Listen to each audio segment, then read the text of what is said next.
Today we are here to learn about the nucleus, which is given in the chapter cell, which is the first chapter of biology in standard 9th.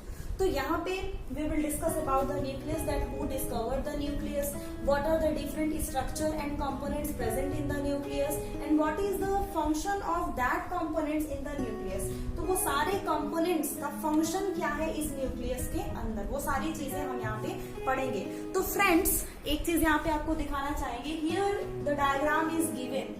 I have already drawn the diagram of the nucleus here, and we will discuss about this structure and the functions, that what the functions is performed by the nucleus. So before discussing this diagram, सबसे पहले हम nucleus के introduction के बारे में बात करेंगे कि एक्चुअली न्यूक्लियस की डिस्कवरी कैसे हुई, किसने किया. तो Robert brown have discovered the nucleus. Robert brown ने न्यूक्लियस की डिस्कवरी की थी. और सारे सेल्स में नियर अबाउट न्यूक्लियस पाया जाता है. कुछ सेल्स को छोड़ दिया जाए, जैसे कि मैमल्स के आरबीसीज में नहीं होता है, और भी कुछ प्रोकैरियोट सेल्स होते हैं जिसमें न्यूक्लियस नहीं पाया जाता है. सो अब हम न्यूक्लियस के स्ट्रक्चर के बारे में बात करेंगे, इस डायग्राम के बारे में बात करेंगे. इंट्रोडक्शन हो गया, ठीक है. This is the diagram of nucleus which is spherical और ओवल इन शेप, ठीक है. This nucleus is double membrane bounded. मतलब ये जो न्यूक्लियस है इसके पास डबल मेम्ब्रेन बाउंडेड है. मतलब ये जो डबल मेम्ब्रेन बाउंडेड, ये जो लेयर आप देख रहे हैं ना, ये डबल है और एक तरीके का मेम्ब्रेन है, तो इसका नाम न्यूक्लियर मेम्ब्रेन है. You can see here nuclear membrane. Okay, तो ये जो न्यूक्लियर मेम्ब्रेन है ये क्या करता है, न्यूक्लियस को चारों तरफ से सराउंड किया हुआ है, ठीक है, ताकि ये न्यूक्लियस को प्रोटेक्ट कर सके. Second thing, nucleoplasm. You can see here nucleoplasm. ये जो न्यूक्लियोप्लाज्म है, ये न्यूक्लियस के अंदर का जो मैट्रिक्स है, ये पूरा न्यूक्लियर मेम्ब्रेन के अंदर का ये जो सारा मैट्रिक्स आप यहाँ देख रहे हो, वो न्यूक्लियोप्लाज्म है, जिसको न्यूक्लियर सैप भी बोला जाता है. और ये जो न्यूक्लियोप्लाज्म है, इसका जो मेन फंक्शन होता है to give the shape and structure to the nucleus. मतलब न्यूक्लियस को शेप और स्ट्रक्चर प्रोवाइड करने का काम कौन करता है, ये न्यूक्लियोप्लाज्म करता है. अब बात करेंगे कि न्यूक्लियोप्लाज्म के पास दो चीजें हैं, न्यूक्लियोलस एंड क्रोमेटिन थ्रेड. आप देख सकते हैं ये जो क्रोमेटिन थ्रेड है, ये जो थ्रेड लाइक रोप लाइक स्ट्रक्चर आपको यहाँ दिख रहा है, ये है, और ये एक न्यूक्लियोलस है. ये दो कंपोनेंट्स हैं जो ये पूरे न्यूक्लियोप्लाज्म के अंदर पाए जाते हैं. तो फ्रेंड्स, इसका भी कुछ फंक्शन होगा. तो हाँ, तो सबसे पहले न्यूक्लियोलस के बारे में बात करेंगे, लेकिन उससे पहले भी न्यूक्लियर पोर के बारे में डिस्कस कर ले, जो कि यहाँ पे मैंने भूल के नहीं बताया था. तो ये जो न्यूक्लियर पोर होता है वो यहाँ प्रेजेंट होता है. ये जो आप गैपिंग देख रहे हो ना, इसमें ये पोर्स होते हैं जो प्रेजेंट होते हैं, और इसका जो मेन फंक्शन होता है वो transportation of materials in and out of the cell का काम करता है. मतलब सेल के अंदर जो न्यूक्लियस होता है वो मटेरियल्स को बाहर और अंदर ट्रांसपोर्टेशन करने में हेल्प करता है. कौन, दिस न्यूक्लियर पोर. अब बात करेंगे nucleolus. Actually nucleolus is made up of RNA and protein. मतलब ये जो न्यूक्लियोलस है वो आरएनए एंड प्रोटीन से बना होता है, और इसीलिए इस न्यूक्लियोलस को फैक्ट्री ऑफ राइबोसोम्स भी बोला जाता है. बिकॉज कि अभी इस न्यूक्लियस के बाद हम बहुत सारे ऑर्गेनल्स के बारे में भी पढ़ेंगे, एंडोप्लाज्मिक रेटिकुलम के बारे में पढ़ेंगे, राइबोसोम्स के बारे में पढ़ेंगे. तो जब भी हम राइबोसोम्स के बारे में पढ़ते, it means there is the synthesis of protein. और अगर कहीं हम प्रोटीन के सिंथेसिस मतलब प्रोटीन के मैन्युफैक्चरिंग के बारे में बात करेंगे, तो इसका मतलब है वो चीज रिलेटेड है राइबोसोम से. इट मीन्स न्यूक्लियोलस बना होता है आरएनए एंड प्रोटीन से, और प्रोटीन सिंथेसाइज करता है. इसी की वजह से न्यूक्लियोलस को फैक्ट्री ऑफ राइबोसोम्स भी बोला जाता है.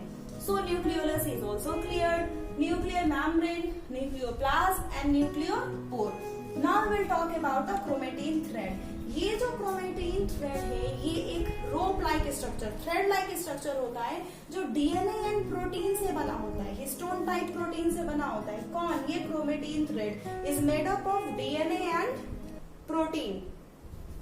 एक चीज और बता दें, ये जो क्रोमेटिन थ्रेड है ये कंडेंस होकर क्रोमोसोम तक बन जाता है when our cell starts dividing.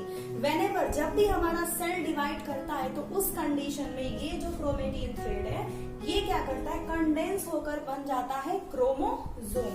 अब जब क्रोमोसोम बन जाता है तो क्रोमोसोम का क्या फंक्शन होता है, किस तरीके से क्रोमोसोम कितने होते हैं, कैसे होते हैं, ये यहाँ पे हम डिस्कस कर ले। स्ट्रक्चर ऑफ न्यूक्लियस, ये सारी चीजें एक एक कंपोनेंट्स का सारा फंक्शन मैंने यहाँ डिस्कस कर दिया है।